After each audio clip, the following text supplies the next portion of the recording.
What's up, you guys? So we're here from OneGlanceTrader.com, and in this video we'll be doing another stock breakdown, this time on Intel Corporation, to find out whether Intel is a buy at $44.30. Now, last week I did a similar video on Intel's biggest competitor, AMD. So if you want to find out whether AMD is a current buy right now, go click the link in the top right corner or down below inside the description to go find out.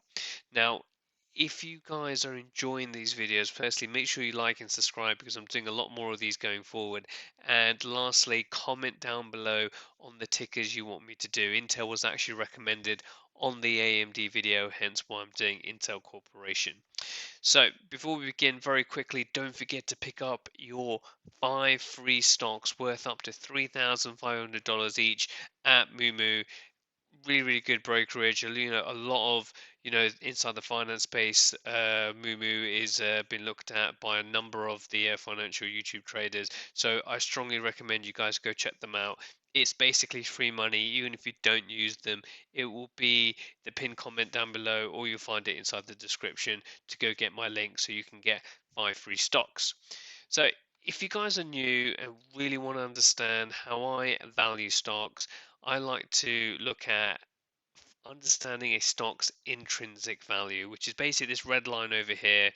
And the price of a stock will be up and will be down. It's our job as traders or investors to really find out when a stock is underpriced so we can start accumulating shares, or sell a stock or potentially short stock if we are currently overpriced. So how do we do this? We do this using an intrinsic value model or valuation model, and there are a number out there. And the one that I'm going to walk you guys through is the earnings valuation model. And the good thing is, you don't need a spreadsheet or anything along those lines.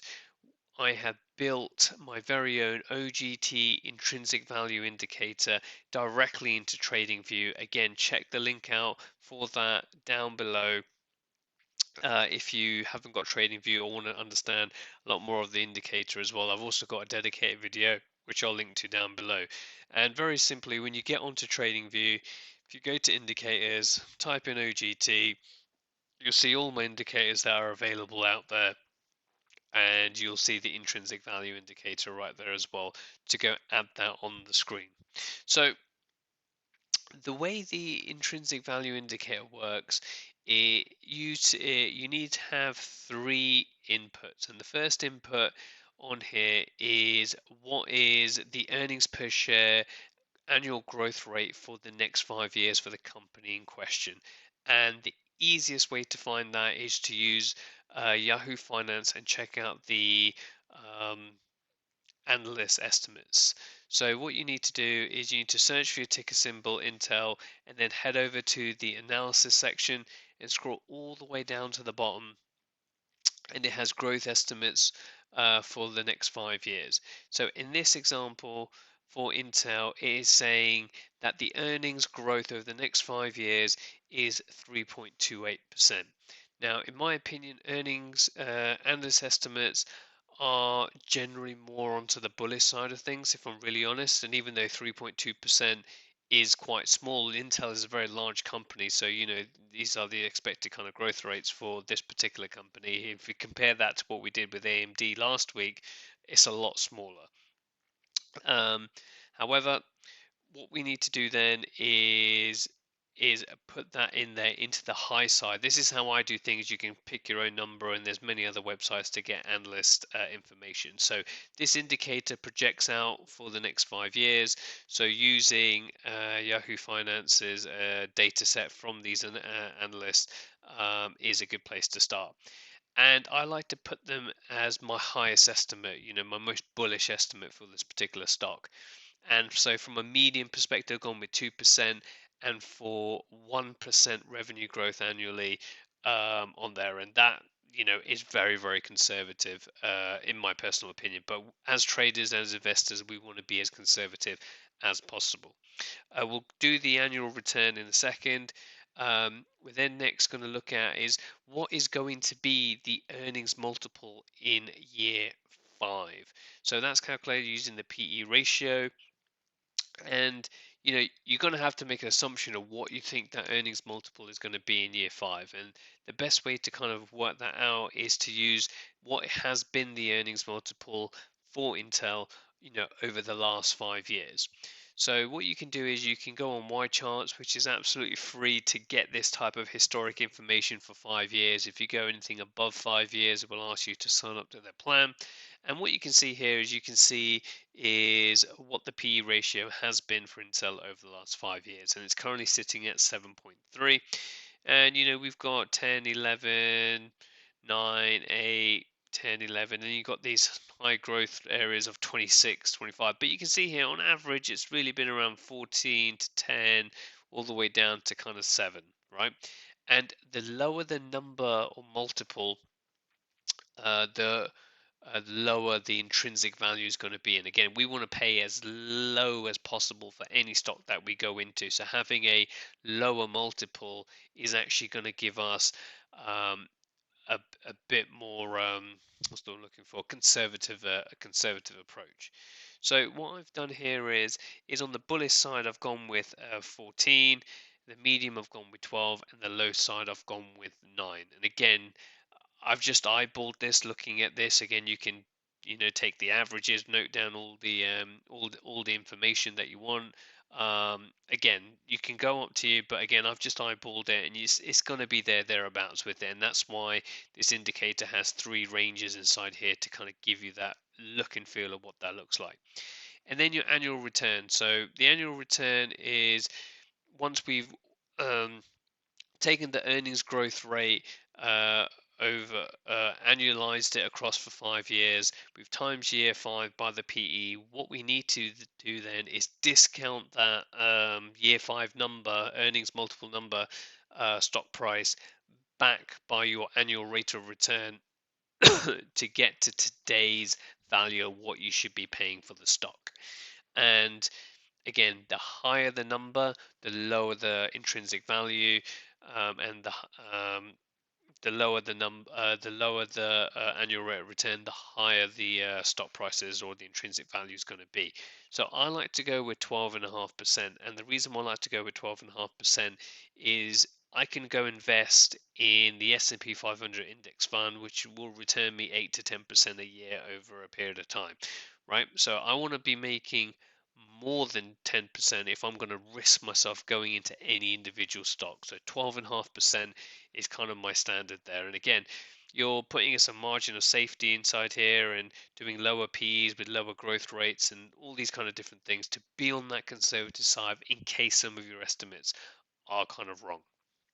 So when you do that, what happens is that it projects out this table, so you can see what your earnings per growth at this 1% is on year 1. It uses the current trading 12 months EPS as your year 1 number, and then multiplies that by your annual growth rate, and then it will times it by your PE to give you the stock price in year 5, and then discount it back by 12.5% or your annual rate of return inside year 1. So it shows you the numbers in graph form, and then what it does, it shows you the intrinsic value line based on your 3 assumptions. So these lines here is effectively this red line over here. So and what you can do, you can turn off the table by going into style and taking off the table. So it gives you a bit more of a clearer view. So what you can see here is even at the medium assumption, the medium assumption is saying that the intrinsic value of Intel at today's price is around 48.76, and you can see the current stock price is 44.30. So we are currently below the intrinsic value of Intel based on those medium assumptions. So again, even with the analyst assumptions with a slightly higher PE, let's have a look to see what that, if I drop the PE actually all to 9, what does that actually do to everything? Don't want to do that. How does that look at things there? Okay, so even with the multiple rate of 9, it puts everything below the current price. So if you think that a PE of 9, then we are currently still above intrinsic value. So then if we go back to, I think we had it at 12, 11 or 10, I think it was, something along those lines. Somewhere around that kind of region there. I think it was actually a bit lower, but you can see the model of kind of how it works here. So we are kind of in between the high and the low assumption around the medium assumption. So if you truly believe that Intel's intrinsic value is under $40, then we could be in a position here where we would start selling puts on Intel below the $40 price. What is also quite interesting about Intel, as you guys will see here, that we have this strong dating, oh God, dating back all the way. This is a weekly chart of Intel, right? Dating all the way back to 2018, 1, 2, 3, 4, 5, 6. All the way since 2018, it hasn't got past this particular support line. So you could even argue that this line here is probably around that medium assumption of where potentially Intel's intrinsic value could be currently lying. So selling puts at around $40 might be a good area to start looking at accumulating a position on Intel. So again, this is just to give you a view on where that intrinsic line potentially could fall. Your job then as an investor slash trader is to understand the fundamentals. What is the backstory? Why is Intel dropping? How much is Intel actually down by? Intel is currently down by 36%. But again, is that a broader market situation here of what's happening? Because again, we've kind of really got this range going back now for a number of years, and we might get some movement up to the upside again as part of that. So with a bit of technical, a bit of fundamental analysis with their earnings in play, Intel is shaping up to be in a sweet spot really of where I would be definitely looking at kind of selling puts again after you've done your research into Intel. You've got to really look at those growth rates as well at 3% from analysts, quite low. But at the same time, what is the rest of the fundamental? They're buying back shares. What's their free cash flow? Is their revenues growing? Is their net income growing? All those different things to go check out. But we are thereabouts, in my opinion, looking at this valuation model for Intel. So again, the AMD one's on the screen now. I've got, I think Starbucks is also probably on the screen. So if you like the sound of this, go check out those videos, and I shall see you guys on the next one.